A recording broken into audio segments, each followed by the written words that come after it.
Welcome to Lesson 2G. Now we're ready to put some 3D text on our part. I'm going to let you tell me which surface we're going to draw on to make the sketch for our extruded text. You're correct. It's going to be back on this same face yet again. We'll just click anywhere on this face, making sure we don't snap to any of the lines or points. With it selected, we'll go back to our nice 2D orientation. Because we know we're going to make the lettering stick straight up, we'll go right to the extruded boss base, and I'll give you a few seconds here to try and figure out which sketch tools give you the letters. If you don't figure out that it's the icon that looks like an A, we'll probably walk you right out of the lab if you were here in person. Clicking on the A icon gives us our sketch text toolbox. We can start writing here in the text box.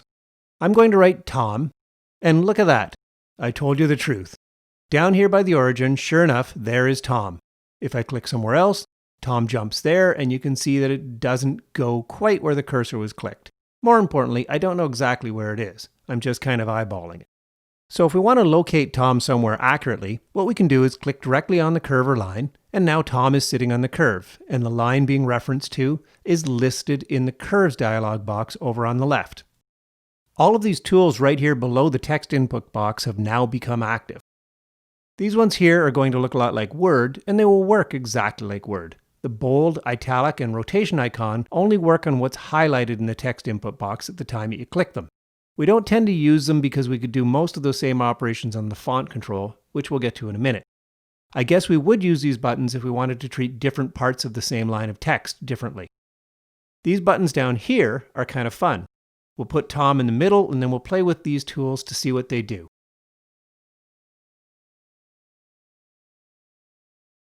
We can hang Tom upside down, and we could make Tom backwards.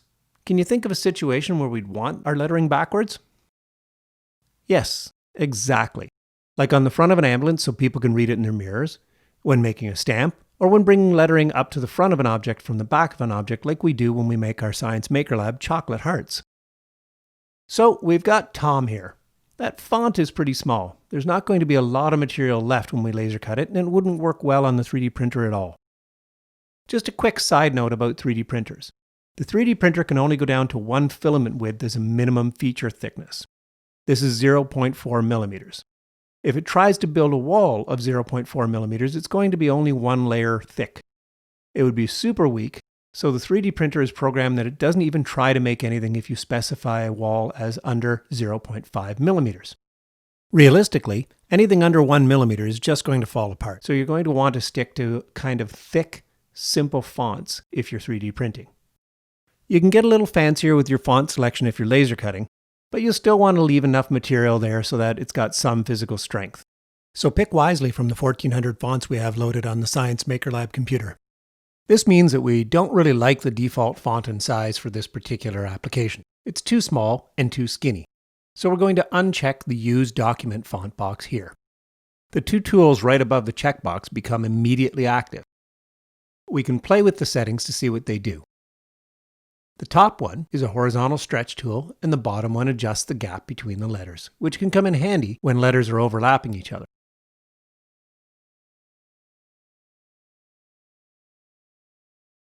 Let's activate this font box.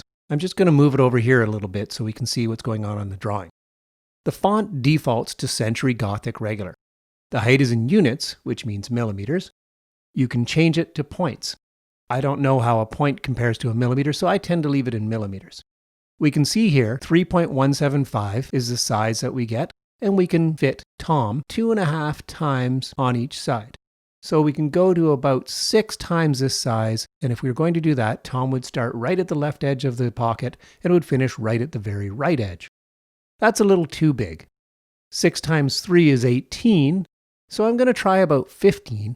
And that should give us a reasonable letter size. And it does. But I still don't like the font. So I'm going to go back to the font drop down here. There's a font called Adobe Gothic Standard.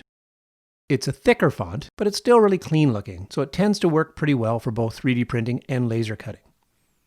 So that looks pretty good, and you can see that the text follows this arc.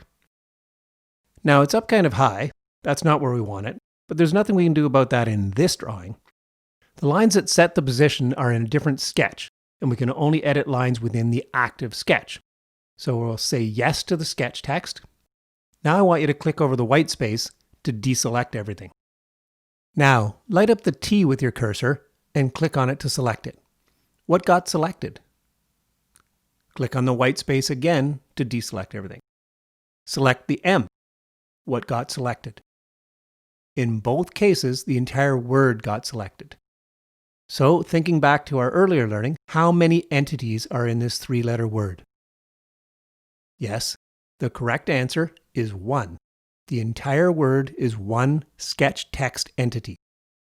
Even though there are actually 3 parts to it, it's only one entity, because remember, an entity is the smallest thing that you can individually select. If we didn't like something about this, say it wouldn't extrude, or we had to tweak the font a little bit, or some letters overlap, or we almost got the font we wanted, but we wanted to change just a little bit of the shape of the letter, we can right-click on the lettering to open a drop-down, and we'll find the command Dissolve Sketch Text. Once we've clicked on that, this is no longer a font. SolidWorks will break up all the letters into the maximum segments that they could possibly be made from, and each of those segments will become a separate entity. We can then edit them just like any other sketch entity and do all sorts of cool stuff, but what we couldn't do any longer is change our spelling, font, or font size. Since our word is still a sketch entity, we can double-click anywhere on one of the letters, and we can get back over to our sketch text toolbox and edit anything that we'd edited before. We can't go back once we've dissolved the sketch text. Everything is good, so we're going to exit Sketch, which will open our Extrude Boss Base toolbox. The font will extrude to the default thickness of 10 millimeters, so it's actually sticking up past the surface of the outer lip. 10 millimeters isn't what we want, and equally important, we couldn't even make it that height using our 4.7 millimeter plywood because we can only build in steps of 4.7. Now that we have other features to reference, we can reference one of those instead of using a blind reference to set our height. We're going to use Up to Surface, and I'm going to select this top surface of the lip as the surface we're going to reference to. That'll make the top of our lettering flush with that surface.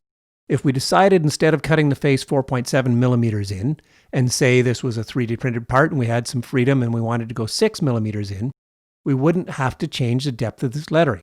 It would just stay flush with the lip surface because of the surface reference. That's nice. So you can see that Tom is now built up off that surface. We'll change the name here and we'll change the color to red. We can see that some of the letters look different. When they're highlighted, the T is built into the top lip here. What's going on?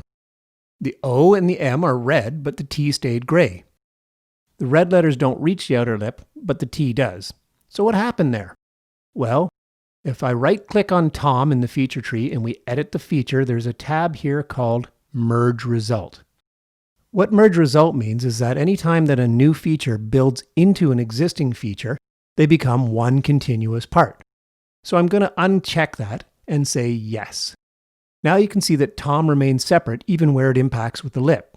You can also see that there's this kind of weird hatching there, and that's how SolidWorks tells you that two things are occupying the same 3D space. But that's fine. We can go back and reselect Merge Result once more because we're going to move the lettering anyway. To move our lettering, what are we going to edit? Well, we're going to edit the text reference lines. So we'll right-click on Text Reference Lines and we'll select Edit Sketch. Note that because we're now working on a feature that was made when our lettering didn't exist yet on the timeline, Tom will disappear in the View window and will be grayed out in the directory tree. To start to reposition our text, we can select Smart Dimension and measure from this line. You can see that because we clicked on the line, it gives us the length of the line. If we then click on the line at the bottom of our part, as we learned when we talked about dimensioning early on, as soon as you click on a second entity when measuring from a line, the direction of the dimensioning will snap to 90 degrees from the line.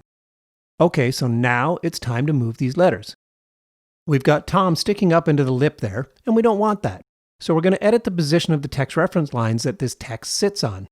We can drag them if we want. We can drag everything in here, but that's not too accurate. So what we're going to do is we're going to set a dimension to move the lines where we want them. Our original line was 36.62 millimeters from the bottom of the headstone. I'm just going to change that to 27.5. And as you can see, it won't let us go to 27.5. And the reason is that the endpoint of the arc that we're attached to is higher than that. We can't move the line past the node at the end of the segment that it's attached to. So let's try 30. Success! That is exactly the endpoint of the arc. So that's as low as we can go unless we take the top horizontal line and redraw it attached to the lower vertical line. So let's go have a look and see what 30 looks like. Actually, it's not bad, so it's probably pretty good positioning. Okay, so we'll live with that for now. We'll select that same face again. This time we're going to do another extruded boss base because we've got 3 lines of letters in this design. Normally we only do 2. I'll grab the top horizontal line as my positioning curve, and we're going to put a small letter E there. And we're going to put that here, and we'll just change that into Adobe Gothic Standard, and we'll make it, say, 10 millimeters tall. That's a little too tall right now, but we'll arch the top a little more to clear it. Exit Sketch. We'll make that flush with the lip surface. We'll name this feature E, simple enough. Now we'll edit the text reference lines again, and we've got this radius that we can adjust by dragging. I'm pretty fussy, so I'm going to use a dimensioned radius now. If I make that radius bigger, is it going to make the arc flatter or sharper? Well, let's find out. Let's type in 80, and it gets flatter. 45, it gets deeper. I think we're probably looking for somewhere around 50 here. No, maybe a little more, maybe 55. Okay, that should arch past the E pretty nicely. Maybe 60 or even 70. You can see that the lower the radius, the sharper the curve across this distance because the number of radians of the arc that will pass in a given straight line length is more. We'll back out of here and we'll see what it looks like in 3D. It's a little high again now, so what to do? Go back to the text reference lines and change the radius to 70. Hopefully that clears the E. Yep, okay, Tom E, good. The E's kind of bland in that gray color, or I'm just really sick of looking at gray after teaching this lesson so many times. We'll give it a nice pretty pink color. Now we're going to pick that same cut-in surface yet again, because we still need to put our contours on that surface for the next letters. This time, we're going to cut some letters straight into the surface. So which 3D tool are we going to use? Yes, the extruded cut tool. We're going to go get our lettering again, and I'm going to type in stone, right? We'll select a font and a size. Bugaboo will work fine on the laser cutter at this size. It would probably even work on the 3D printer, though most serif fonts don't really 3D print that well. So we've got Tom E. Stone, and we'll use the goofy Bugaboo font because it's kind of fun. The sketch is sitting nicely on the surface, and we'll exit Sketch. And it's a clean contoured font, so it will extrude nicely for us. But extruding all the way back to the rear surface or further isn't what we're looking for. As an experiment, we can set the depth to through all and see what happens. Does it actually create us a problem? Well, the answer is that it depends on the letters, doesn't it? So we can see that the S, the T, and the N don't have any problems, but the O, on the other hand, has a problem. The middle part of the O has nothing supporting it. It would just fall out. There's nothing mechanically holding it in place, so if we have letters in our words that have these captured islands in them, we can't cut our text all the way through our parts.